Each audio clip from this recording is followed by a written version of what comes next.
Coming to you live from the city, it's the 10 Point Podcast. My name is Bruce, and all these books, a world of knowledge at our fingertips. And what do? We record podcasts all night. Wake up, Glimmer Twins, we have a podcast. With me this week, this guy's methodical, exacting, and worst of all, patient. It's Chris. What's on the show? And secondly, it's dismissive to call him a lunatic. Don't make that mistake. It's Andy. I'll take that one. There's a lot worse. At one point, I was just going to shout, "Dicks! Dicks!" as an intro, but I decided against that. We are the 10 Point Podcast. You can find us at 10pointpodcast.com and on all podcast apps and everything that plays audio, whether it's Spotify, whether it's we're on SoundCloud. I think we're on that as well. Whether it's your Amazon device, your phones, everywhere. I'll tell you what. I'll interrupt you here. Mm-hmm. As a podcast, we're pretty good, by the way. Yeah. I forgot to mention this a couple of weeks ago. I was on holiday and I thought, I'm going to listen to a couple of our podcasts. And I hate listening to stuff. I was giggling at myself. I found that I laugh at myself the most when I listen to his back, which is a bad thing. it's like I used to listen to a lot of Kevin Smith podcasts. I don't listen to many podcasts now, but we've got to be up there. Definitely top 2 podcasts, I reckon. It's always a good time. Like I do. Like, there's a few times. I think we're leading the field and stuff as well, because I keep finding on my phone bleeps like this is coming out 2 weeks later after we've done a film. We basically made a Face Off sequel from last week. I know we've got Face Off 2 greenlit. Like we need to have like millions more listeners. You know, we've got thousands. We want millions next season because production companies are listening to us, stealing our ideas and making them to Hollywood movies now. It's because we don't have the exposure. We need to get more exposure so that people know that we came up with the idea first. Yeah, we want to become viral. Chris, do something stupid. I'll do it. That's one for the highlight reel. 10pointpodcast.com for all your 10 Point Podcast goodness. Send us any messages over there as well. Twitter and Facebook, send us Facebook messages too. We want to hear from you and help us get out there so that we can actually get paid by Hollywood to come up with these ideas. What have you been watching in the last week? Because there's no separate special bonus episode this week, so we're going to have to cram it in here.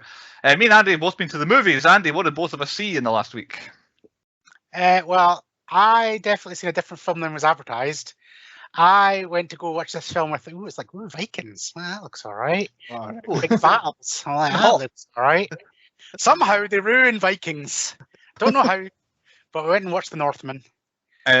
Spoiler alert, don't go to watch The Northman if you want to watch Ethan Hawke and Willem Dafoe in a Viking adventure. I think combined they have 5 minutes of screen time. Right.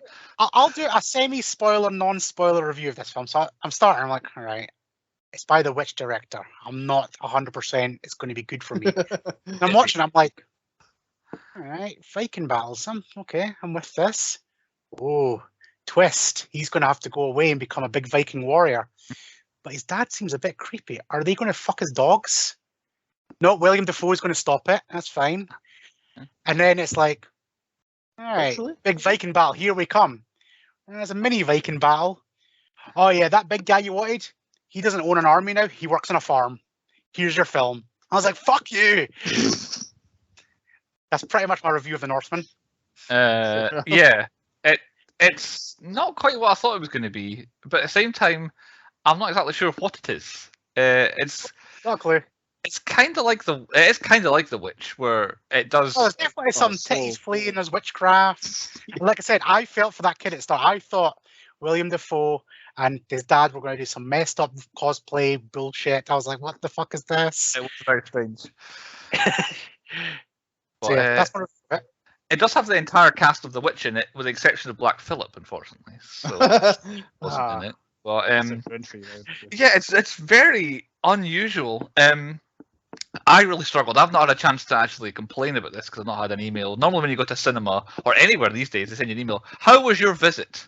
So I need to complain about the Cineworld in Glasgow that I went to, where we sit down and it's like watching the trailers. And every time the screen goes dark, there's kind of like it looks like stars, like blue dots on the screen. And I'm like, oh, that's weird. And then keeps going, keeps happening, doesn't ever go away. When it's all bright, you don't notice it, but as soon as it goes anything dark, you can see it. And I'm, well, maybe it'll go off when the the lights go down and all that. So it comes to starting the film. You know how whenever you're in the cinema, it does that refocusing thing and it makes the screen big? The screen didn't do that and fill the screen. It was always like black bars around about. So it didn't fill the whole screen. And anytime it went dark, now Andy, you can vouch for me on this one, this film is half in the dark. Like, yes, it is nighttime the whole time and it is proper dark. Anytime it did that, it looked like kind of a star, you know, like what do you call Orion's belt. It looked like kind of star, kind of, what's it called again? Constellation. It looked like one of them. So I run out and I say to the person, like, oh, there's something weird going on in the screen I'm in. There's like a blue dots. Oh yeah. Is it kind of whatever? It's kind of blue dots, blue marks on the screen. I'm like, yeah. It's like, oh yeah, it's been like that since Friday. I went on Tuesday. It's gonna get fixed at some point. And I'm like, so we're just supposed to just deal with it. And he's like, oh, did you pay for your tickets? And I was like, actually offer me a refund. And I was like, but no, I've got a unlimited card and I did a Meerkat movies. Oh, okay. And like, so there's nothing you can really do for me then, is there? Like, yeah. And I'm like, so we just watch it like that? He's like, yeah, sorry. So the guy's fine. The guy's answering his questions. But Cineworld knowingly put on movies in a screen all day that they know is faulty.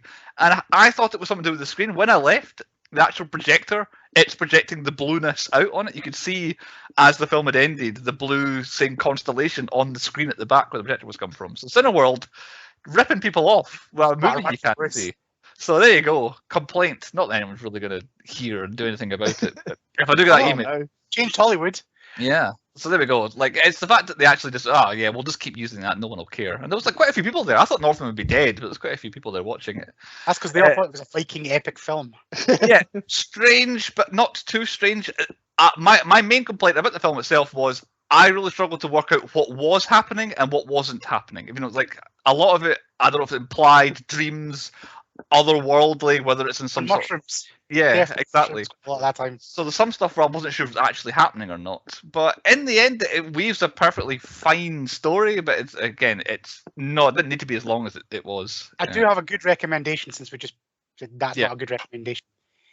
Jackass 4.5. Oh yeah, I've watched that. I heard it was worth your time. I think we've seen number 4 yet. Never mind. Poopies won Best Kiss at the MTV Movie Awards. So Poopies is my new man. I love Poopies. I won't rant on too much, but they've also ruined the MTV Movie Awards by making half of it about reality TV now. And like us, friends said, they've now got a best acting performance. We did that first. We decided, let's not separate everyone. Everyone's in the same category. So yeah, they've ruined the MTV Movie Awards just by copying us. But Jackass 4.5. Anything else to say on it? Just great, is it? Just great. There's one point that's utterly brutal. I couldn't watch it. It was you haven't seen the fourth one yet, have you? So I won't say anything. There's bits in that where I actually winced and just couldn't look. It is one of them's to do with a nutsack, so I'll just say that. Frequently, Jackass involves nutsacks, if I remember correctly. Oh, there's one. It was what? Aaron McGee. No, it's Aaron McGee. Yeah, put all danger there. I'll two more things. Obi-Wan Kenobi. It's a bit shit. It's just a film stretched out. They could cut out half of every episode and just made a film like they were going to do. It's alright, but it seems like a waste of time. They've got a massive villain problem in that film where they don't actually explain who anybody is on the dark side, and it kind of. Darth Vader, he's I feel like he's fairly self-explanatory. He's fairly fleshed out, as it were, but the rest of them, I'm not sure. I think they're just assuming that everybody's watched everything that's happened so far. And knows exactly where this fits in and knows what's happening. And it's like, well, why are you telling me this story when I'm supposed to know everything? Miss Marvel started. Did we watch that? I absolutely love it. I thought it was great. Yeah. I was like, Disney. They showed the trailer. I was like, that looks shit. That's what's the best non-racist way to put it? Ethnicity thrown in my face. And I was like, it put me off. However, I did love Miss Marvel in the game, like the Avengers Assemble. Oh, right, yeah. I absolutely loved her. I was like, that's pretty good. Yeah, I like the story. The TV show gives me that exact game, like flawlessly, perfect, and it's fun. It's not like it's obviously about a Muslim family, but it's not shoved down my throat. Yeah. Whereas that first trailer was very much, look at us, we're dancing like Bollywood, and that's like, I don't care. Just give me this Marvel. It's very colourful. Done well. I didn't realise it started this week. I thought it was another week coming. Yeah, this is just chucking everything at us. But yeah, it's very colourful, and yeah, much better than I thought it was going to be. I still think it's going to be the least cared about Marvel thing they ever do. People aren't going to watch. Such a shame. I mean, there's one bit in it where the physics don't add up, Oh, yeah. But it's amazing. Yeah. Well, episode 1 was really, really good. And my final thing I'll mention, I finished Stranger Things season 4 part 1, confusingly. Oh. I think it might be the best season of Stranger Things ever. The Yep. first one probably is. If it's not, it's this one. I don't know if it's tremendously well crafted or it signposted everything, because I did kind of work out everything as it was going on. But so during the final episode, I was like, yes. Everything was clicking into place for me that I thought was happening. But that might just be because it's well made. I don't know. And I thought it was good, and it's a good explanation of what's been happening and why everything's happening. And I'm looking forward to the last 2 episodes now. I feel like in a 10-point podcast, we need to warn people not to get 11 tattoos, because that's a bit of a touchy subject at the moment, because it looks like something else, which I didn't even think about. But apparently everybody's going out to tattoo parlors and getting 11 tattoos. Surely just pick your own number, wouldn't you? I don't know. That's still a bit dodgy. Yeah. And my other takeaway from the Stranger Things finishing is, what was it? It was literally on the tip of my tongue, and I've just confused myself. I'll come back to me, Chris. Fill some time. Talk about Stranger Things. Well, without spoiler, I think it's, like you said, it's the best season yet. I think it's got to go 4-1, then 3-2. That's it. There needs to be more Gulag stuff. Oh, went 2 last. Oh, the Gulag's done. That's what I was going to say. There has to be some significance of the Russia stuff, because at the moment it does not matter and is not connected to the rest of the series. Yes. So I want to know how they got that Demogorgon there, because that was shown at the end of the season 3. So if you haven't seen that, my prediction was going to be that they also have a gate. Yeah. And Hopper at the right time is going to Millennium Falcon it and come in and save the kids in the Upside Down. And that's why they've kept him. They've kept the 1 or 2 adults who know about all of the fantasy stuff away from the series, so they can continue making Stranger Things and have everybody not believe them. And at the very end, they come back in and help them. But yeah, it seems it's been fine. I've quite enjoyed Murray. I like him. But yeah, it feels like it's a different show that's been kind of sellotaped onto the side of this show to kind of fill the actors' times up. But very good, and that's me. That's everything I've watched in the last week, literally. So I don't know if Chris has got anything else to add. Quick and painless. I watched Ghostbusters 2 the other day. It was on TV. Absolute banger of a film. It was Ghostbusters Day this week, which I'd never heard of before, but this is the anniversary. It's the first one coming out. Yeah, it was the 8th or the 6th or something like that was Ghostbusters Day. To continue our podcast news, Ghostbusters Afterlife 2's definitely been greenlit, and it's all going to be set in New York again. Yeah. Stuff. Looking forward to it. The first one, the last one was really good. I don't think I could go to that plane again. Yeah, I think we've maybe put that to bed now. Yeah, we know Egon's dead. Let's carry on. I can't go through that again. Right, we better get on with the podcast this week. The reason for us being here. Point number 1. The 1995 crime drama mystery thriller 7, or sometimes written as Seven, because they put a 7 in instead of the V. So 7 is what I will continue to call it, but it often has the number smack dab in the middle. Brought to us by New Line Cinema, that we've covered a few times before. Prior to this, they brought out City Slickers and Mortal Kombat. This was seen as, at the time, in 1995, 1994, making it New Line Cinema's first ever A-level movie, where they pay A-level actors to get an A-level director and an A-level script to make a big-time movie.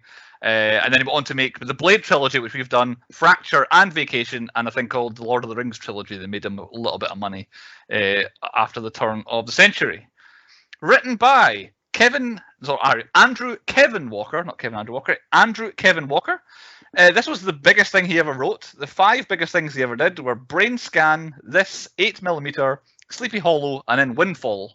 So he very much peaked with 7, and then maybe Sleepy Hollow not long after it. But that's him. He plays one of the earlier dead bodies. I think he's the first dead guy in the entire film. He played him. Yeah. For like one scene. 7, directed by David Fincher, who we've covered before. But I've got every film he ever directed. He was a big music video and music video and advert guy. But then he first got his first movie, directed Alien 3. And had such a bad time with the studio chiming in. Actually, I forgot about Alien 3. Andy, you've got something to add about Alien 3, don't you? We've actually got listeners that are kicking off this season because Chris has obviously had his last pick. And he's been doing his trilogy sequel. Now, when I started Blade, we did Blade 1, we did Blade 2. This season, there's been fans waiting for Alien 3, and it has not happened. And they're pissed. I've got some bad news. It's not coming next season either by me. I mean, it's starting a trilogy, not finishing it. Because it's not a trilogy. It's like a sexology trilogy. Yeah, I think it's a sexology. Well, it is now, but you start something. You got to finish. You got to follow. Well, I'm thinking 10 seasons ahead. Me. Ah, okay. So the there you contract go. That long. Wait another 5 years. Well, I don't know if you can afford my contract. So there we go. Alien 3 was the first thing David Fincher ever directed movie-wise. He's such a bad time, he swore off he would never direct a movie again. But then when 7 came across his desk, he's like, I cannot resist this. So did 7, then The Game, Fight Club, Panic Room, Zodiac, The Curious Case of Benjamin Button, The Social Network, The Girl with the Dragon Tattoo, Gone Girl, and then Mank. So quite a selection of highly rated and popular movies there for David Fincher. You should have ended with Alien 3. I never made anything beyond that. 7 stars as Detective David Mills, Brad Pitt.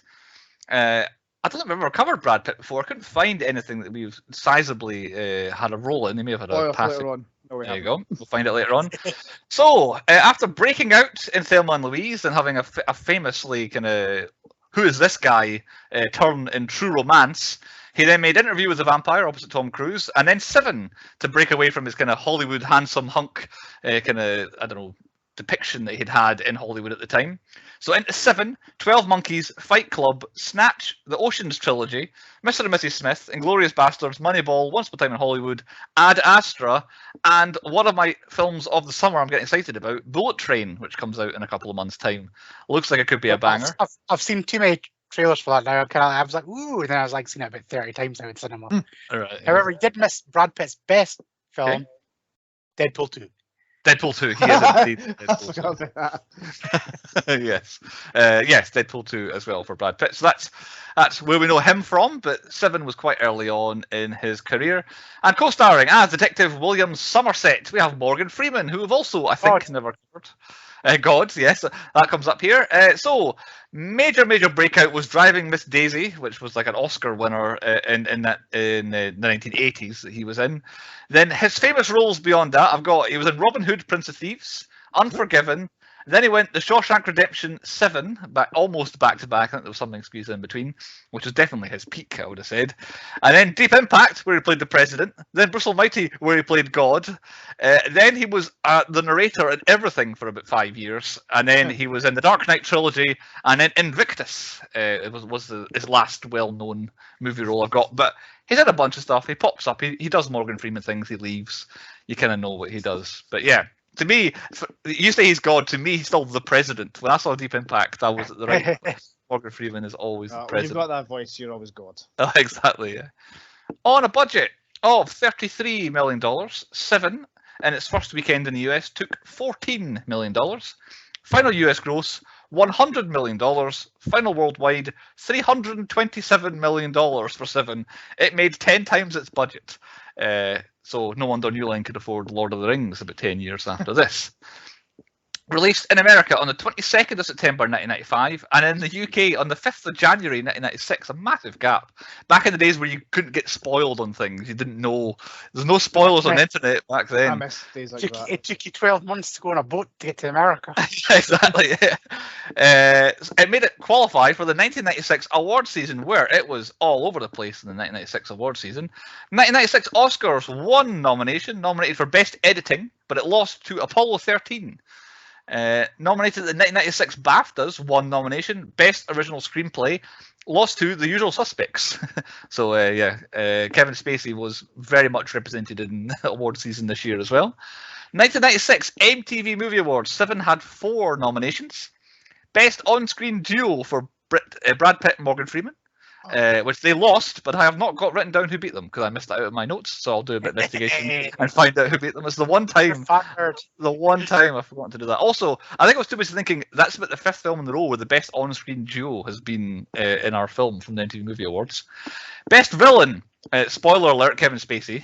He won. I should say we should have prefaced the whole film where spoilers are plenty here. Kevin Spacey's in this film. He won Best Villain. Most Desirable Male, Brad Pitt. He won. And Best Movie, 7 won. I don't know if it's the first time, but it's certainly a rarity that we cover the MTV Best Movie of the Year. But of course, the 1996 Saturn Awards is really what we care about. 7, despite not being fantastical or sci-fi or anything like that, 7 nominations at the Saturn Awards. Best makeup, which it won, which I'm assuming was mainly for dead bodies. Best music, it lost to The Usual Suspects. Best writing, it won. Best supporting actress, Gwyneth Paltrow, lost to Bonnie Hunt in Jumanji. I'm not exactly sure who Bonnie Hunt is in Jumanji, but that's who won it. Best actor, Morgan Freeman, lost to George Clooney in From Dusk Till Dawn, which is a bizarre one, but fair enough. Best director, David Fincher lost to Catherine Bigelow for Strange Days, a film I'm not very familiar with, but I like the look of after trying to find out what it was. So Strange Days is on my to-do list at some point. And nominated for Best Action Adventure Film, not sure 7 necessarily fits into that category. It lost to The Usual Suspects, which seemed to pretty much beat it in every awards show that year. On to what the film was about. I've got a synopsis by Tad here. I'm not sure if that's his real name or what Tad's even short for.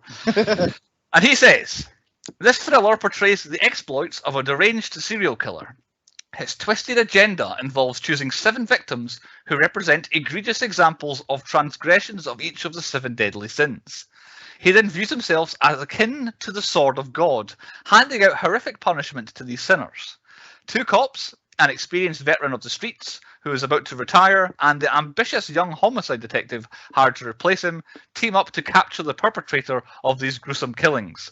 Unfortunately, they too become ensnared in his diabolical plan. These people love a thesaurus that write these little review things. Who picked It Was the Wheel? Do we know who put it on the wheel? I've no Not a clue. I have no idea. I don't think it came from anyone on my side, but I could be wrong. Really update that many. If it's not one of you, it must be one of mine. Yeah, because you had a massive long list. But we don't know. It was on the wheel. None of us necessarily picked it. Have we seen it before? I've seen it often before. I have seen it, but it's been a while. At least 10 years, I think.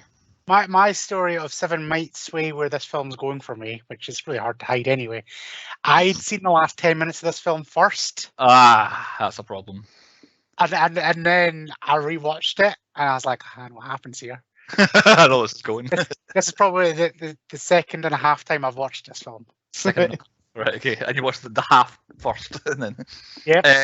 That was like not even half, like the last 10 minutes. I literally, as soon as you see the pylons and the cars driving down, I don't know, like, my mum must have had it on the background, but I remember it. It's like, it is vivid. It is like I've watched this film a million times. I just remember that scene. I was like, it's this film. It was one of my first DVDs, I think. I think this would probably be within the first 10, if not first 5 DVDs I ever owned, 7. But I think because of that, this is the first time I've ever watched it in HD, because I watched it on Netflix.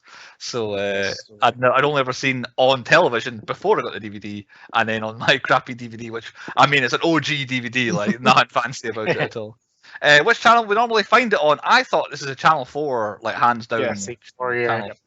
Even I can even feel the advert breaks coming, I think. Yep. And we all watched what I believe is like the unanimous Netflix version, like the version that exists now. Unless Andy's got something. I don't know, because like Chantel was adamant that you got to see the head in the box. Do you know what? I think I misremember it. I thought you saw it as well. That must be Mandela effect, I reckon. Yeah. Even into my research that I never found, there was a head made of Gwyneth Paltrow.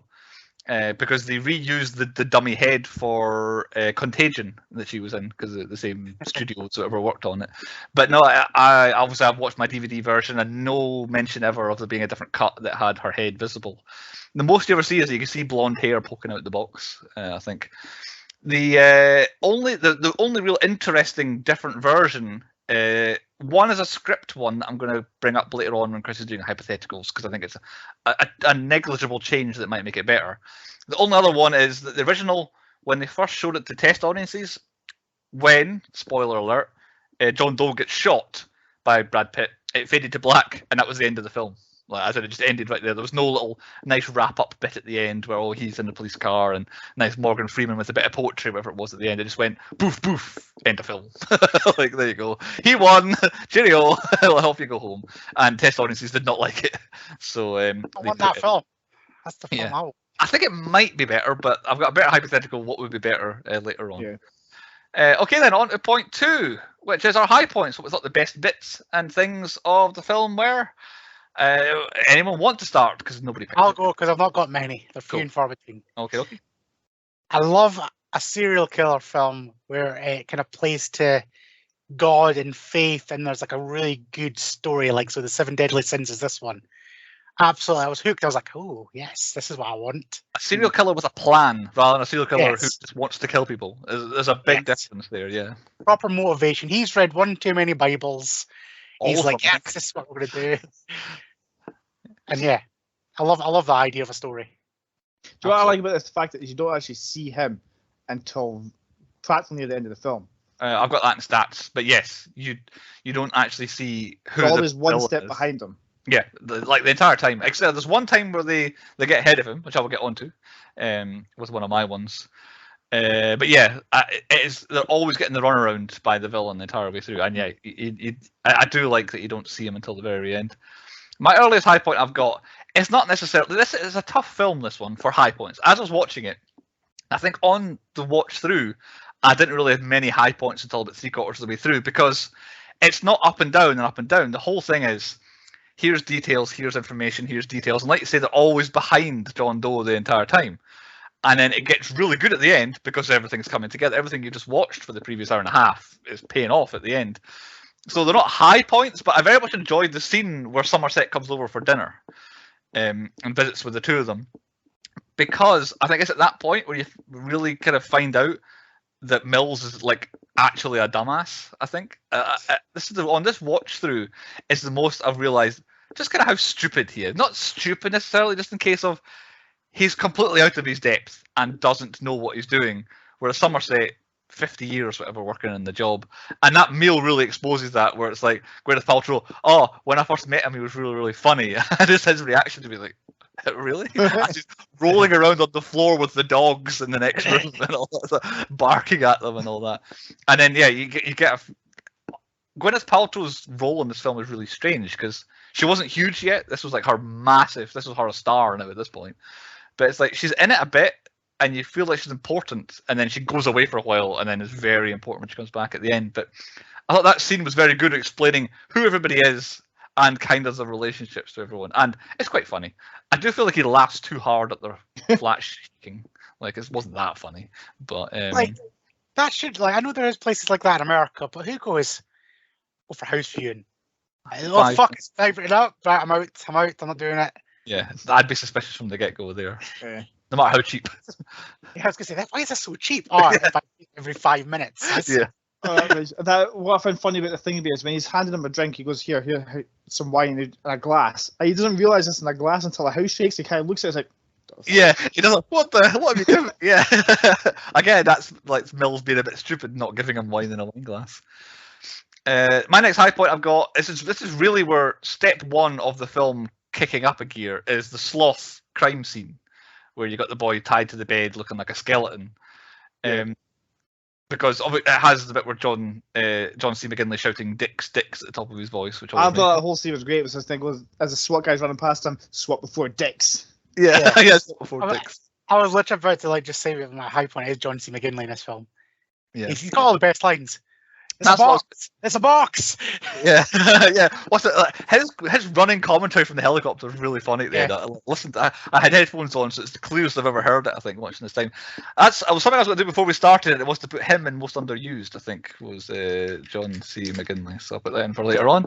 Yeah, he's really good. But yeah, the rest of the sloth crime scene where Chris has maybe counted it for later on, but the jump scare of the guy not being dead is a belter. Apparently, trivia tells me they didn't tell.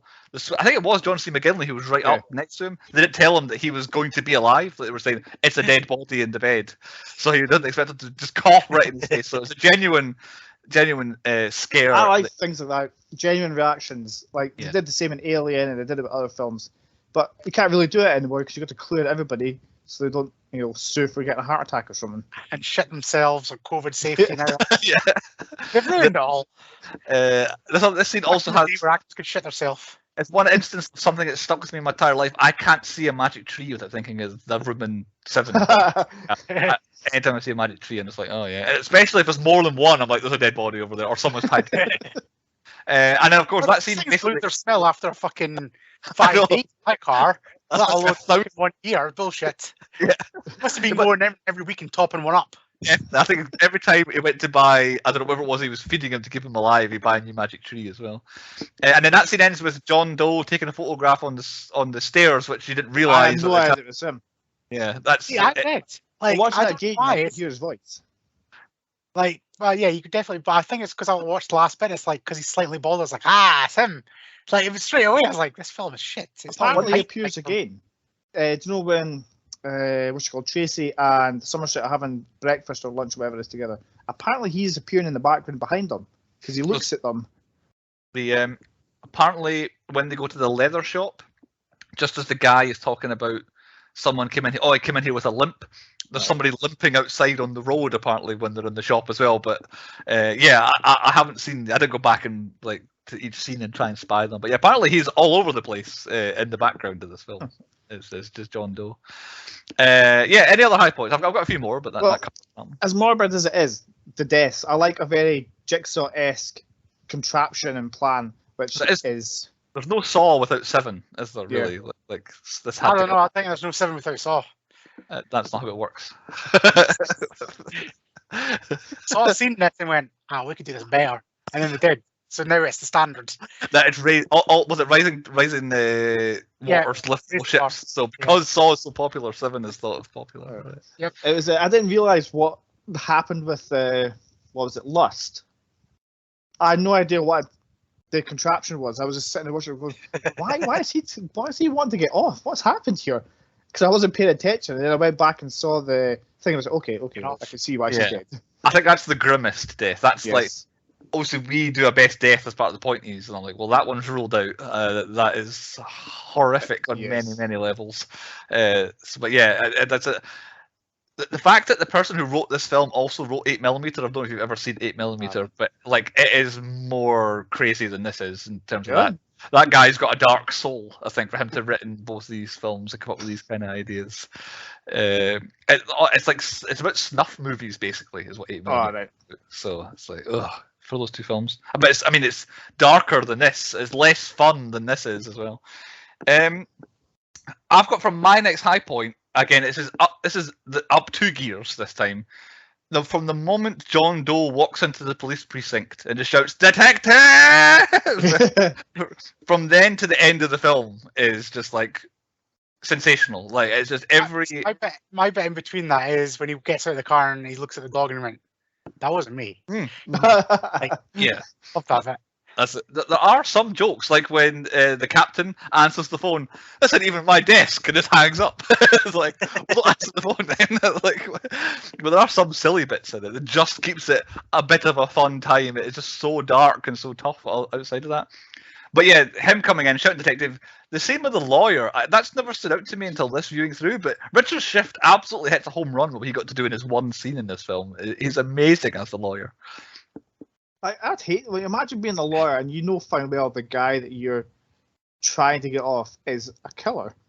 Yeah. And you're just like, I don't know, it's my job. And he's like, he'll just plead insanity and get away with it. It's like, just like Amber Heard. I don't think she pleaded that, but anyway. The internet decided that she was nuts. But basically, from that point to the end of the film is the high point. I don't know if we're at the car journey yet, but in terms, that's where I'm at my high points. Yeah, pretty much. It is an all-timer of a scene where basically this is where I picked up. This is where I watched it. This is Andy's part of the film. Kevin Spacey probably being the best Kevin Spacey in all of his films. I think even anything you forget about his like personal like transgressions and stuff. Yeah, he is a phenomenal actor. Yeah. He's great at a psycho. Yes, because there's another film he did, and he is just like he can play evil amazingly well. Play a cat really as well. I can't remember that film. It was a good film though. Cat. He gets morphed into a cat. It's a banger of a film. It wasn't Cats, was it? No, it was one of his last films before he got done for diddling. Right, done for diddling. Yes. Okay, I can't say I've heard of that one, but I'm intrigued. But yes, the car journey where basically Mills keeps thinking he's got the upper hand on him, and he absolutely does not. And the whole plan, and the whole time, Morgan Freeman's like, "There's more to this. There's more like this. We're playing into his game here," and it's just all three of them is really good. And there's something about the way that they shoot through the bars in the car that isolates like the mouth and the eyes. It just draws me in. I just have to watch. It's so perfect. I don't know, but and then again, talking of all timers, it is one of the most famous, greatest endings of a film there's ever been. I think the whole thing for me is worth it for the ending of the film. I know Andy might think otherwise since he watched it first. Good start to the film. I'm not gonna lie. It made me intrigued to go back and watch the full thing. Yeah, I like the fact that Mills is always just like he's got his gun on the whole time, and like Somerset's just like something not right here. He just keeps looking around, and then he sees the van, and that's it. That panic sets in, and then he's just like finds the box, and he's like, oh, "It's a bomb or something. There's something going on here." Yeah, it opens it like it's a bomb, doesn't he? Really? Yeah. Assumption is it's a bomb. I would say it's a box. It's a box. I'm sure Somerset's mind must be thinking he's going to kill 2 more people, but he insisted that us 2 come out with him. So he probably is intending it's us that's going to be the 2. So yeah, like I said, it's probably going to be a bomb in the box. Oh, I only realized this is kind of thing, but we'll get to that point anyway, like the whole Wrath thing. But I figured out that he picked Mills at the sloth thing because what if Mills never moved out and he never had his wife and stuff? Then he's not picked. Who's he going to pick to be the Wrath victim? I think it's because he tried to push him down the stairs. Yeah, I feel like he was always going to try and pick a detective because probably in his mind the police have had the run of the city and they just do what they like and they should be. So their sin is them beating up criminals and shooting people unjustly. So I think whatever cop it was that he was trying to catch him would probably end up being Wrath, and he'd have to work his plan around. But when Mills, like you say, Mills shoves him down the stairs and spells his name out to him, Detective Mills, Mills, down. It's like at that point you're like, oh, there we go. I just decided it's him that's getting it. I like when you find out what's in the box with Mills as well, you're like, oh shit. Yeah, and I don't know if Brad Pitt. He plays Brad Pitt in most things. He's a bit different in this one. I don't know if it is his best acting he's ever done, but the way he does the last scene where he's like, "Oh, the what's in the box? Tell me what's in the box," kind of thing. Says the same line like 10 times, and each of them slightly different and all that, and then just without saying anything, like he really doesn't speak. It's all on his face, and then you get the flash of Gwyneth Paltrow, then that's it. It's game over once. That's the first I've ever noticed that. Yeah, a little flash. That's because you used to see the head in the box. I did. Maybe that's it. Maybe that's the connection. The Flash. Also, 9 Lives is the film that you want to go and watch with Kevin Spacey. 9 Lives, right. What I like about this is the fact that I like a film with an unhappy ending. Like all films, there's like, oh, they get the killer, and it's like, oh, let's go to a bar and have a laugh. Like this one, no, that's it. I love a good villain winning. You can't have them all, but 1 in 7 to be jokey, but 1 in 7 where the bad guy wins is quite good. Like, I'm going to mention later on, but like I read some of the other possible endings that I had in mind, and I think they've absolutely nailed it with this one. Right, like, what the few of them I read was it wasn't actually Tracy, it was a lookalike in the box. Oh. And so obviously he kills him anyway, but we can now kill him for no reason. Right, I hadn't heard that one. That's a worse ending, I would vote. Yeah, and there's another one where that's Rathbone, isn't it? It's just being a dick. Yeah. Yeah. And then there's another one, it's Somerset that kills Joe and Doe because he's got his whole life ahead of him. I'll keep that one for our debate later on because that's the one, so you can think about that before we get points. Let's go. Well, I've got one more high point. It's a very, very minor one, but I paused it where it zoomed in on the newspapers. So when they announced the lawyer got killed, I paused it and I was like, what other stories are happening in the city around this time? 2 other headlines on the front of one of the newspapers. This is the same different newspapers. One has Neighbour's Beagle Scares Teen Cures 8-Year Bout with Hiccups is a front page headline underneath the lawyer one. And the other newspaper underneath the lawyer murder, Housekeeper held hostage by child's possessed gerbil, 3 days of terror. I want to watch those films. They sound maybe not the Hiccups one, but the possessed gerbil. Chris, what's your other high point? It's the credits. They go the opposite direction. Yeah, they go upwards. Yeah. It blew my mind. That's the first time I've ever seen that, and it blew my mind. I'm not sure if I've ever seen another film that did that. Yeah, that's a good point. Okay, Andy, points today on the podcast is low points. What have you got? Credits going backwards. What's the point? I would get it if it was some kind of like reverse weird film, and no, there was no need for reverse credits. 1 in the end. That's a low point. He's a psychopath. He was making the credits at the end as well as the credits at the beginning, so that's why he did it that way. Oh, that was very like American Horror Story, the music at the start, apart from some random singing at the end. Yeah. But my overall, like, I don't have many low points either. It's one of these films that's just like, it's been meh. It really is. Yeah. And kind of what you said about the high point is it's flat. Now, I don't mind a flat film getting like, I was like, all right, 7 Deadly Sins, all right, murder here, murder here. But it's like, I've got 4 murders. It's pretty much, they all approach them in exactly the same way. Nothing really changes. Like, all right. And then you kind of like, obviously Kevin Spacey, you know he's there. You want to know who the killer is and all that. But then the payoff just feels like it's a bit shit because you've all talked about how the last 10 minutes of this film is the best bit. The killer shows up, Kevin Spacey. Now, you get the pop of that because he's not in the film. Yeah. However, I just feel like the film needs something in the middle. It's 2.5 hours long, and it could have easily been an hour and a half. There is some like dead air, probably. A lot of scenes where nothing's happening. Someone would argue Chris falls asleep a lot. Yeah, they let it breathe, and there's sometimes you don't need to explain everything, and some scenes where they feel like it's just Morgan Freeman explaining. Yeah. Did you have to have this film, Chris? Well, the first time I tried to watch it, I made it through until about Sloth. And then I watched it from Sloth then. Then, obviously, to take notes and started watching it again, I fell asleep within 13 minutes. I just feel like I love a good thriller and what's going on thing, but I just feel like it needs to have like something peaks, but it's just like, oh, it's another death. There's that chase scene. Oh, there's another chase death. Maybe comes. That's probably the first kind of rush of blood in the film is the chase, I think. Yeah. Which I meant to actually mention. Oh no, I've got it coming up here. So. See, I forgot the end. I thought that's where he caught him, and I'm waiting for him to get caught, but he gets away, and I was like, that's exhilarating.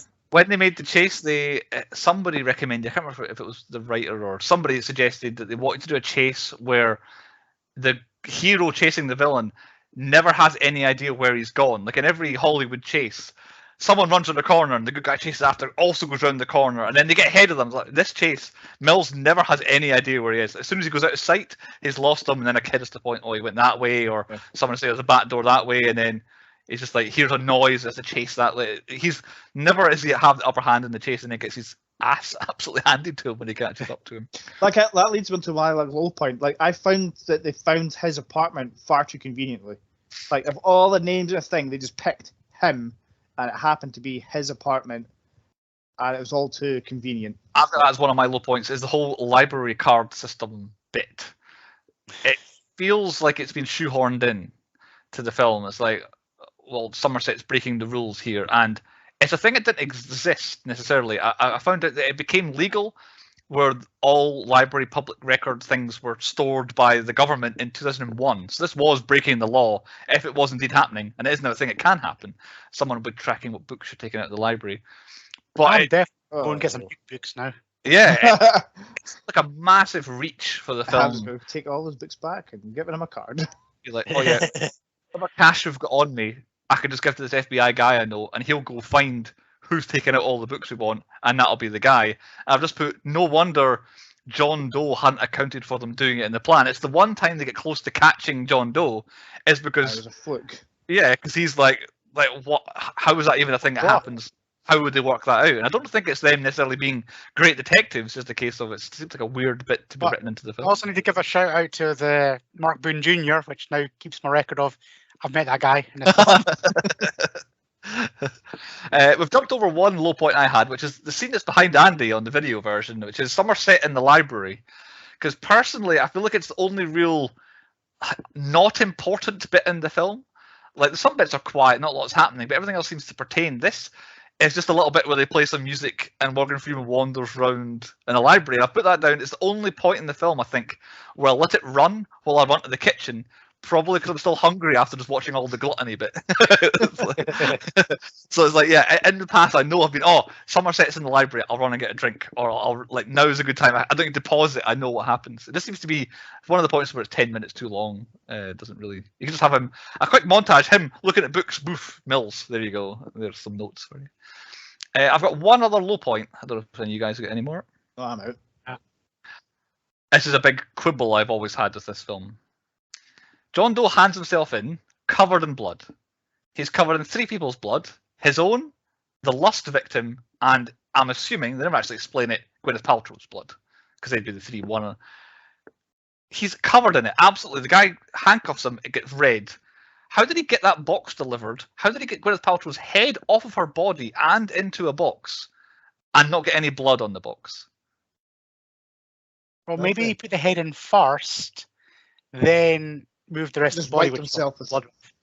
Right, so he's gone, I've killed you, chopped your head off, cleaned myself, put your head in the box, nice sellotape.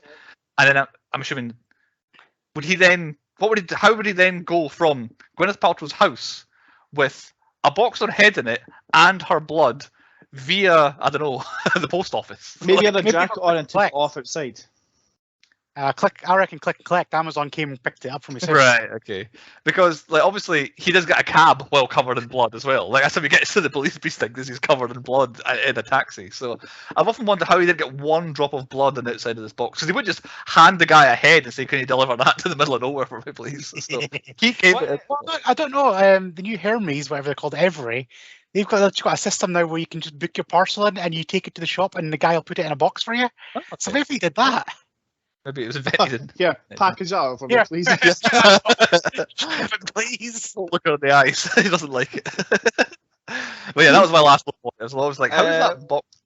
I was going to say, Nicola made a point of when they, just before that, they walk into the precinct, Mills's wife is apparently on the phone. Or is she just saying, your wife's phone, I'm not a receptionist or something like that? Or an answering service? Yeah, because they've been out all morning, so it might be a case of Mills, your wife was looking for you or whatever. All right. I thought she was on the phone at that point because she had some hands. There's a guy in my house. He's already killed the dogs. I don't know. So I've been watching to kill the dogs. Yeah, I mean, I don't know. We didn't actually get an explanation of what happened with them, but it would ruin his 7 sins. I don't think the dogs did anything wrong. Anyway, on to point 4. Point 4 is stats. So the stats for 7 are as follows. 16 shits, but 68 F-bombs. Mills just curses up a storm in this film. Not one single explosion in the entire thing. Now, deaths. 8 deaths. They are, which is weird. The film's called 7. It's about 7 murders. There's 8 deaths. The first murder that we find Somerset at when Mills comes up the stairs, that's not one of them. You got gluttony, you got greed. Some random double eyeball stabbing happened just round the corner from the police station. Oh, yeah. That one scene, that wasn't John Doe. Lust, pride, envy, wrath is 8. Okay. Dead dog. That's separate now. Does Sloth die? Because they don't actually ever say that he is dead. They say he's got a death sentence. Last we heard he's alive. Yeah, exactly. So he doesn't actually die in the film. So his doctor said that it was not a hope in hell he was living. So. Yeah, but we never got the he's actually dead now. So it's either 8 or 9 in the film called 7. Only one death appears on screen. That's John Doe being shot by Mills. Therefore, we never see John Doe kill anyone. The serial killer in this film. We never see him kill anyone. They're always behind him. I like that fact that as a serial killer, he only actually technically kills one person. Oh, I hadn't thought about that. Yeah. Yeah. Also, if Hollywood's listening, I've just thought of the sequel. We'll call it 8. 8. Okay. And we'll have the dude that would Don't Think's dead come back, but he's like a killer, just like in Jigsaw, like The Apprentice. Ah. Yeah. Sloth, literally, if you flash the light in his eyes, will die of shock. Yes, he makes a comeback. He creeps around in the dark and he gets all his victims in the dark, and he does the 7 deadly sins again, but he makes his own one. He hides in really small spaces. Yeah. Okay, on to the quotas. No cows and no goats. There was a dead dog, as Andy pointed out. Maybe more, potentially, depending on what John Doe did at Gwyneth Paltrow's flat. Peeing. The leather store guy mentioned a performer drinking it on stage, but I don't think it was any actual. I think there was maybe some in the sloth guy's flat. I think some in a jar and all that. But... Oh yeah, there was a urine sample. Yep, there we go. Paedophile. Sloth guy, also a paedophile, unfortunately for him. Was he? Yep, he was a pederast, if you ask John Doe anyway. So, there you go. The devil. John Doe is not the devil, because Somerset says so in one line of dialogue. He mentioned that he's not the devil, he's just a man. He's not otherwise implied. No KKK, no Nazis, no racism seem to really be involved in the film whatsoever. Kevin Spacey, we do not see him in this film until 54 minutes. That's when he's a photographer, so we don't actually know that it's him. So the real time he shows up is 1 hour 35 minutes is when he shows up in this film. No wonder he was not advertised beforehand. This is only alleged. This was not double checked and verified by me. 7 minutes into the film 7, Mills gets a phone call that starts off the 7 murders. And 7 minutes before the end of the film 7, Somerset says the line, "He will win." So if you're into that sort of thing, this is that. And do they say the thing? Did they say 7? Oh yeah, most times. Aye. A bunch. I counted 5. It's quite tough to keep track of a number. I thought it'd be more than that actually. Yeah, they definitely say 7 5 times. First one was 3 minutes in. Was the first time they say 7. Chris, any stats from you? No, I had a dry week this week. I couldn't think of anything. There's no nut It's shots. because you no kept nothing. falling asleep. I kept falling asleep. Well, I'm not like I was just watching it going, okay, I count things. Maybe there's 7 things on the screen all the time. No, that's too fucking complicated. Well, I can't. There's not really any fights whatsoever at all. There's nothing. So I just. Well, I'll tell you what. This boards on well for moving on to our next point. Okay. Is that the most pornographic scene? No, because there wasn't one. So, but I was trying to gloss over that. Okay, the next point The heart is for porn. the 10-point podcast quiz is our next point. So Andy, what's on the quiz then, since you've segued into Well, it? this is a good one because I thought Chris was absolutely going to decimate this quiz. However, he did not. So I like to call this quiz numbers. Ah, okay.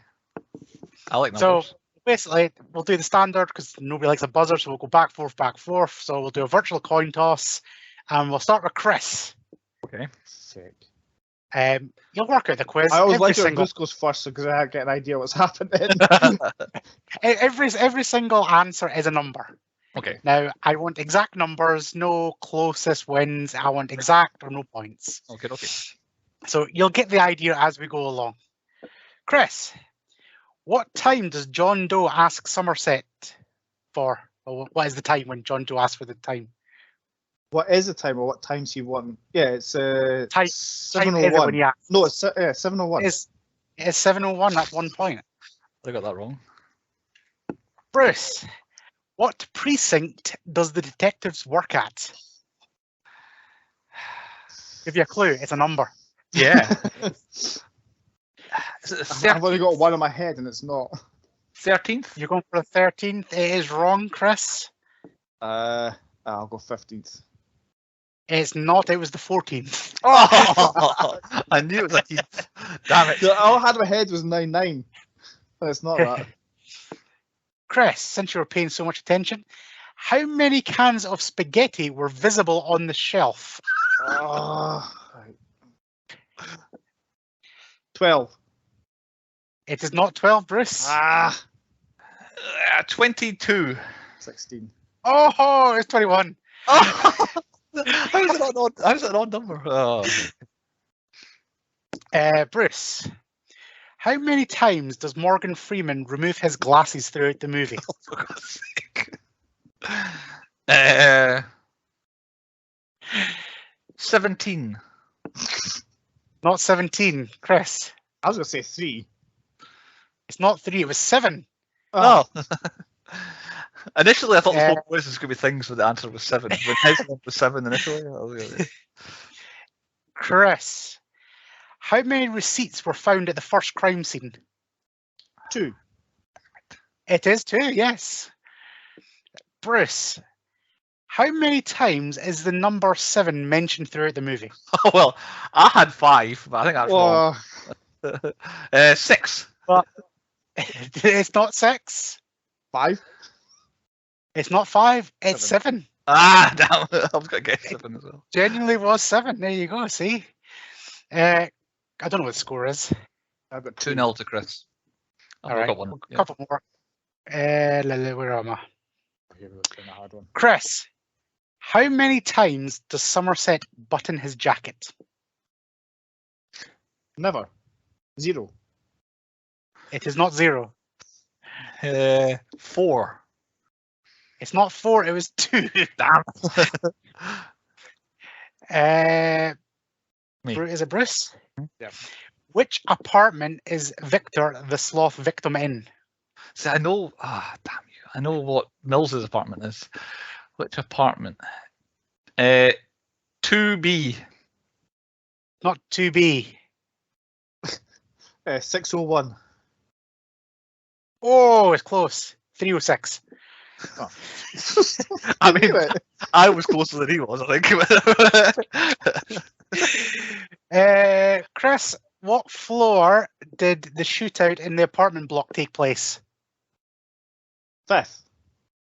Not the 5th, Chris. I thought it was 3rd. It's not the 3rd, it was the 6th. I knew it! That's Because why he said I it said was one. the 5th floor, and he was a floor down, wasn't he? Ah, damn. Bruce or Chris? Who's Me, Bruce. me go first. Yeah, Bruce. fall down 2. What was the number of Chester Williams building? It's Chester Williams. Who the fuck's that? Is he one of the victims? Aye. So it's not that one. That's The hell's Chester? What was the number of the building? 49. Nope, Chris. I'd put that out. Nope, it was 215. Who was Chester? Uh, You know one who for- Chester Williams was. We'll do one for each and see if anybody can get anything. Chris, what was the number on the door of the lust victim? 2B. It wasn't 2B. 5. Oh, so close. It was 6. God damn it. Is it Bruce? Bruce. Me to go last. How many plasters does Mills have on his face after he encounters the killer? That's how many plasters does he have on his face? So- Say he's got 2 on his nose. Are they 2 different plasters, or is that 1 plaster? Because I'm always confused whether that counts as 1 or 2. That's a plaster, so that would be 1 plaster on his That nose. was 1. Okay. I think 2 then. Chris, you got I it guess wrong. it's wrong. Yeah. 7. Nope, it was 3. Ah, for fuck's sake. Well, I got was nothing. like, there's one there, and there's 2 in his nose. I was like, no, I'll go 7. Trick question. I'll tell you what. Okay, final winner takes all question. What is the number on the helicopter? Whoever gets it wins the whole quiz. Do we have to get it right this time? Still, yeah. Yes, you've got Okay. 2 attempts. So Bruce, you've got 1 attempt. Go. Right. 888. Nope, Chris. 6115. Nope, Bruce. Closer. You see if we were close or not. Yeah, who was Nope. closer? Who was Okay. closer? No. He was like 6,000 and I'm 800. One of us must be closer. 94. Nope, Chris. 6001. No, it was 4396. So it was Chris was closer. I got one number in it. Okay, I was resoundingly defeated there. Like I think I was never destroyed the quiz. never in the running. Chris only got Quiz 2 I right. fell asleep in. I know.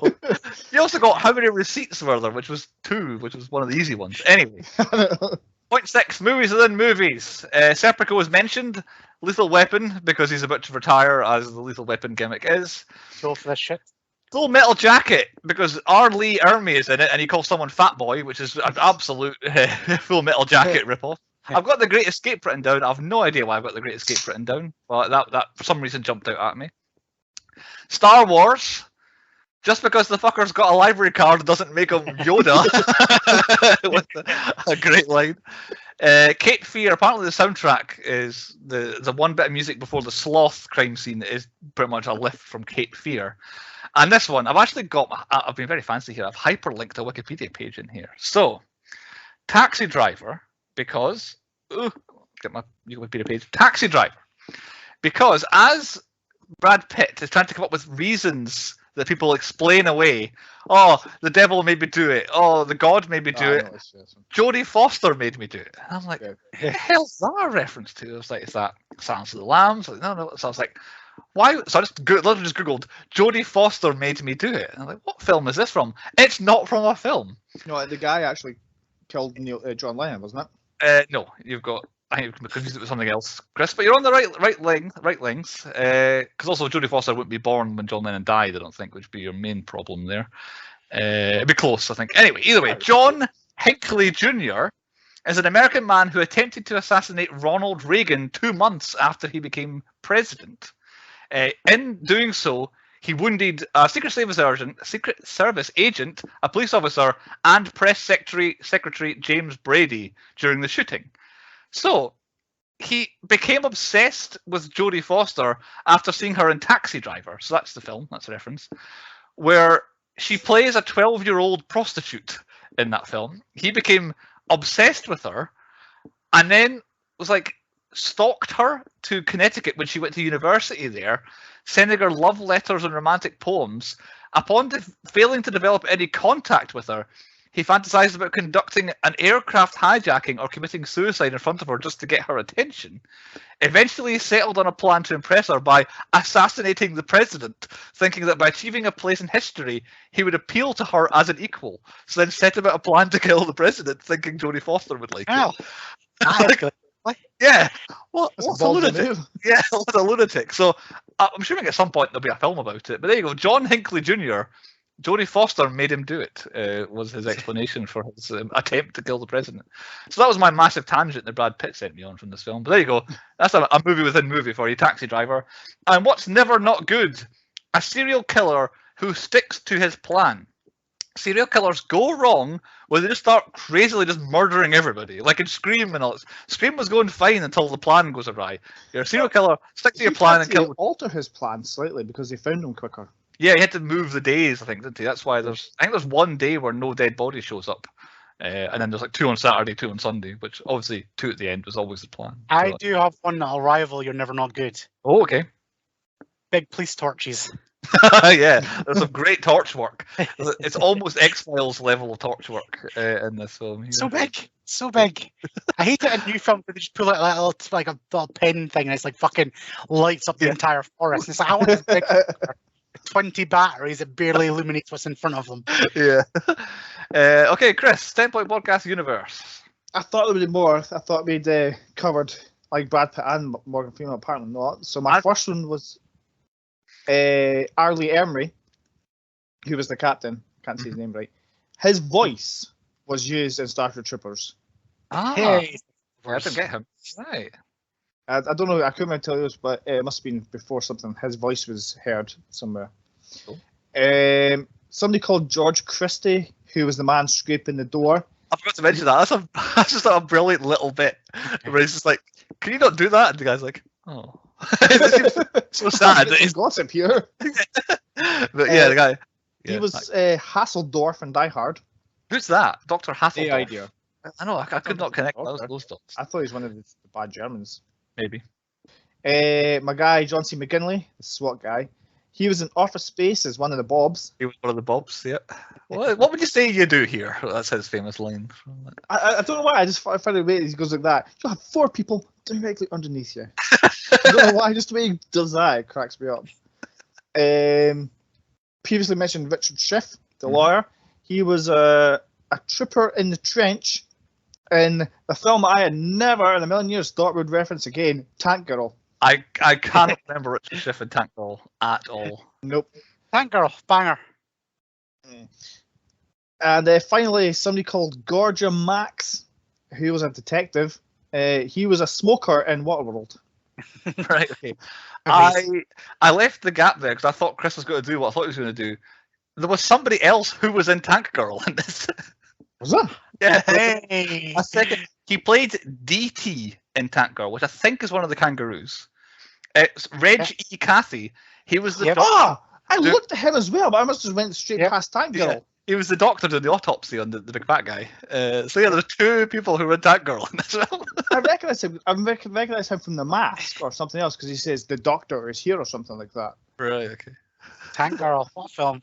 Tank Girl. I suppose it's probably one of the closest films in production to Tank Girl. Yeah. Early 90s. Film that's not been referenced in what 3, 5 seasons? How many seasons? Whatever it was, we did like the 4th episode. It was like, I think.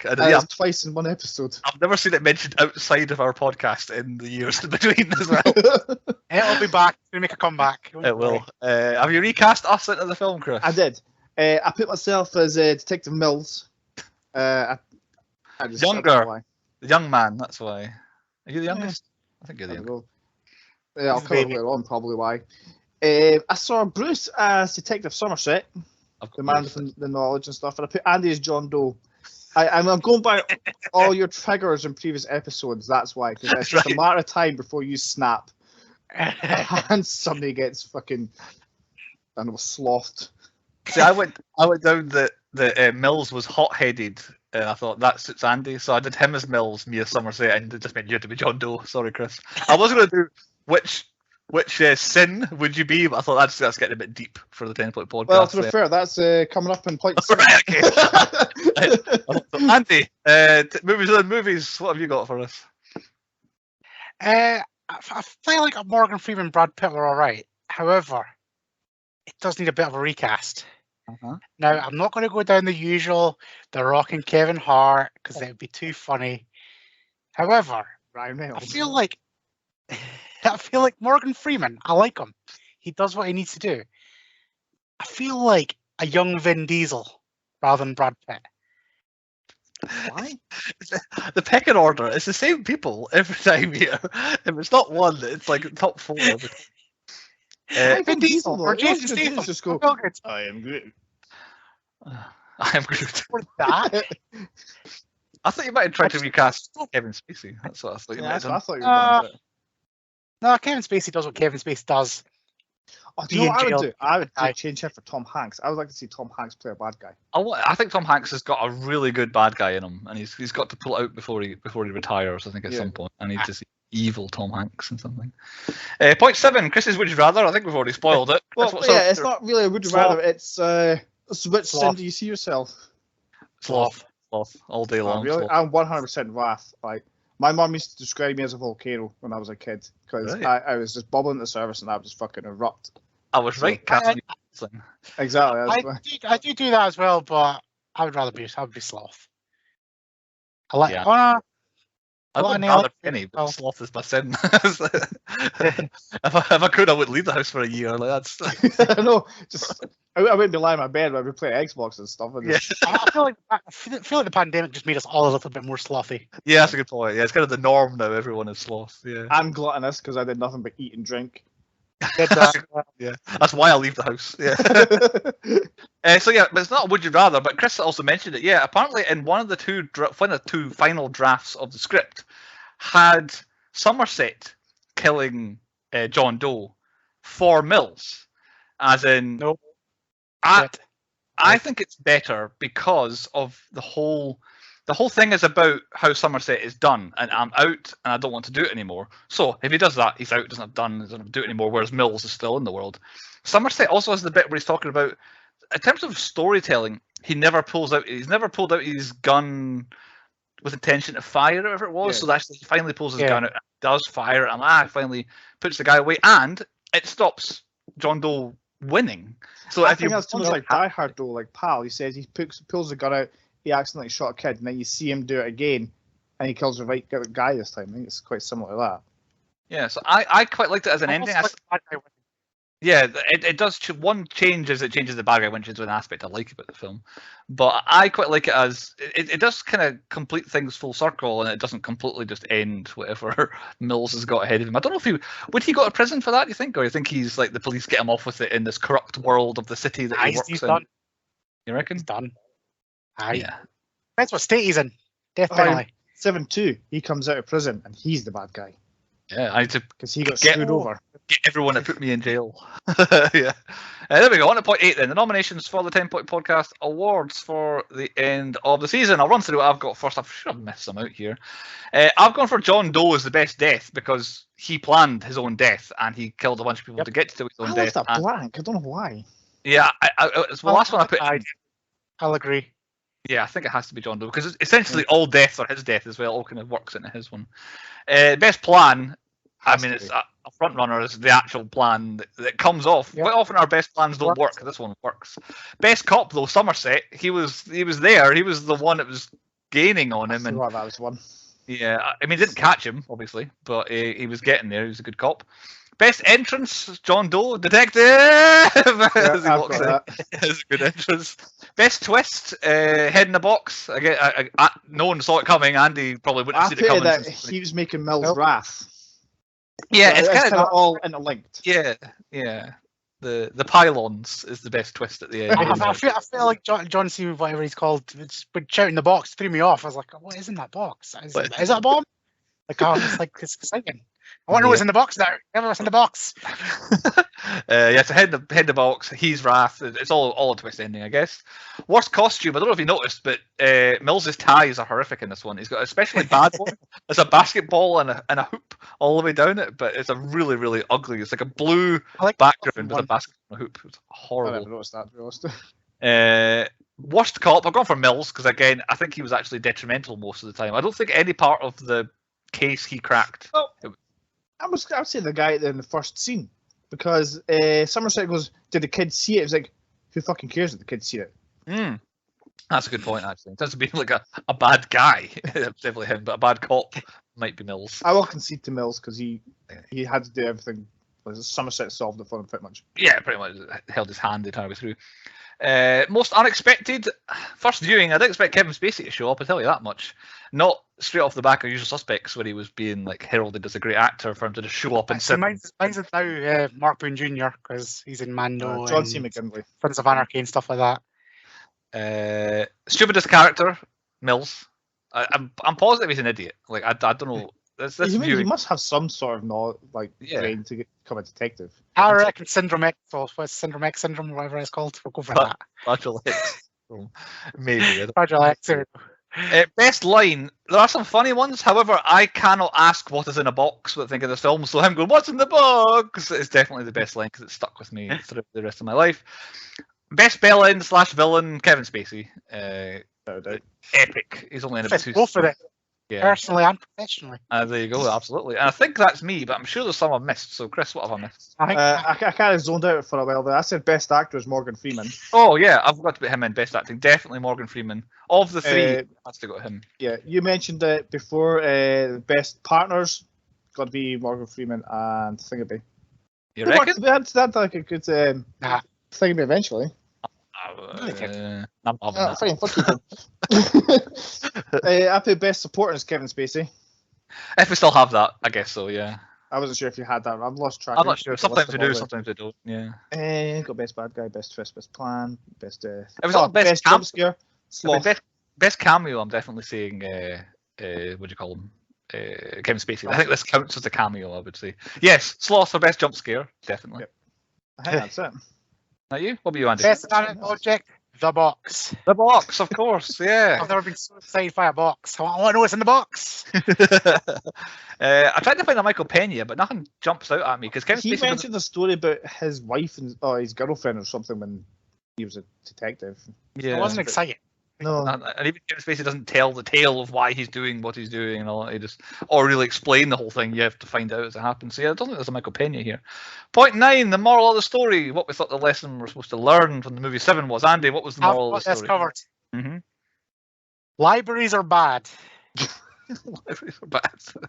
Bad people hang around libraries. Can you expand on why libraries are bad? Yeah, they basically, every film I've seen a library in, potential killers always go there first. They get their plans, they sort out their plans, they read about other killers, they then become a better killer, and then the detectives then have to use the library to get the thing, and then if they capture the killer without killing them, that killer then writes a book which ends up in the same library, making a new and improved killer.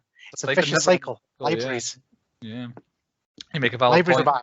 I've gone for what I think the actual moral of the story is, which is the world is a crappy place. That seems to be like even the bit at the end where Morgan Freeman, his little bit at the end is that the world is great and he's saving, and he's like, I agree with the second bit or something like that. And it's like, yeah, this whole film, everything goes bad for everybody in this film. Even the guy who wins gets killed. So yeah, there is no good ending, no good development for anybody in the film. Chris, what's your moral of the story? Yeah, if you're about to retire, just retire. Go early. No good comes from leaving it until the last day. Yeah. Never be like, oh, it's 10 days to go, 9 days to go. Just do it. If there's 10 days, just fucking retire on that 10th day. See you Monday. No, you won't. There's always that story. Oh, he was just 2 days from retirement. Yeah. Mendoza. Right. Point 10 on the 10-point podcast is the 10-point rating, where we rate the movie out of 10. Nobody picked, so nobody goes first. Andy, I've got you to go first. I don't like it. Shit. I watched it. I watched the end at the start, and then I think I seen Saw before I'd seen this fully through, and Saw's a way better film. So watch Saw, but it's got an idea there, so I'll give it a 3. Definitely got an idea there. Yeah, I could agree with that. Chris, I've got you next. I love a good murder mystery, and one where it always like one step behind, and we don't know who it is until the last minute and stuff like that. I had something else there, but I just threw me off with this. I don't like it. I like a film that's not a happy ending as well. Every once in a while.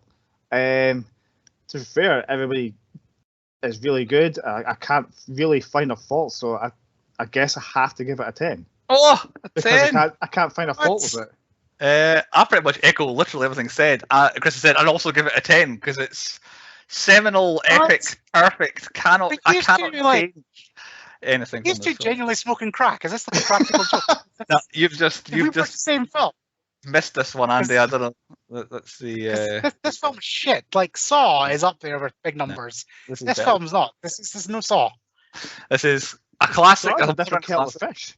I've seen this film as pretty much what you two are saying is you love Kevin Spacey, which means you're can't go there. But yeah, any Kevin Spacey film automatically gets a drop of 4 points. That's a 10-point podcast. Why 4? So what you're saying is this gets 6. We'll agree. It's a 6 from each of you. Mine's got the maths because it's got Kevin Spacey. I forgot what the rest of by your logic, no film ever could be watched because there's always something that somebody's done. Yeah, Jurassic Park was the first 10 out of 10 film ever in the 10 yeah, this is an 8 out of 10 film for 7. Unfortunately, it should have been a 7, really, shouldn't we? We'd all given it a 7. It would have been funny. 8 out of 10. Underrated classic is 7. I would say it probably deserves to be higher. I haven't got the full list written down, but that is the final pick of the random wheel of films. I don't know if they've definitely got a dark theme, but they always pick horrible films. It actually did pick When Harry Met Sally. I suppose that's quite an uplifting film. So it was Harry I Shrunk the Kid. No, that was last season. No, that was last season. Misery, Falling Down, Grease, When Harry Met Sally, and 7. Oh, random. No idea what the theme was. It's nearly Psychopaths. Like, well, that guy, the guy in the car who he's a bit of a nutter in Grease. Yeah, Nutters. Yeah, I think Nutters. Who's a nutter in When Harry Met Sally? Harry. Harry wasn't especially nuttery, was he? Sally had crazy eyes. Crazy is the theme that the wheel has picked for us, I reckon. In fact, there's not a song about being crazy in Greece. Let's land on that then. So, Rizzo, she's got crazy eyes. Yeah, there we go. So the wheel has picked 5 crazy movies for us that we have done. Not been a bad selection from the wheel. Andy might disagree, but I think a variety and actually quite good films, I would say. I don't think this was a bad film, but it's not a 10. You guys are on crack. It's a 10. I'm sorry. It's perfect. Just about this. I think I can't find a flaw. All my little low points were nitpicking. Yeah, really. Anyway, Andy, you can pick a good film for us now. It's your selection, your final selection of the season. What have you got for us next time? Well, so I'll carry on my theme of picking people that I have met in real life. I'm looking through the cast list. I've just found a quinky dink. One of the characters in this is called John Doe. So we're going to carry on. So this could be the sequel to 7 here. Right. Okay. So this is a banger of a film. Like, there's no question about it.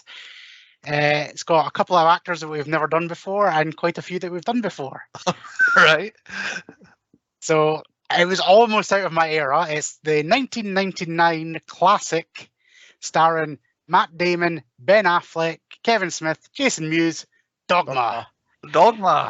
Brilliant. This was on my to-do list as well, Dogma. Yeah. Good. I like Dogma. It's another Blacklist theme as well. It's another what, sorry? Religious theme. It is another word sticking with back-to-back Christianity here on the podcast. Yes, a few in it we've done before. Definitely a few names are going to come up. Chris's universe checking is going to be long and arduous, I think. I'll get yourself checked as well, because I'll miss a few, no doubt. Yeah, I'll have a look. There you go. Dogma next time. So you've all got 1 week to find that. Give it a watch, and we'll see you next time on the 10 Point Podcast.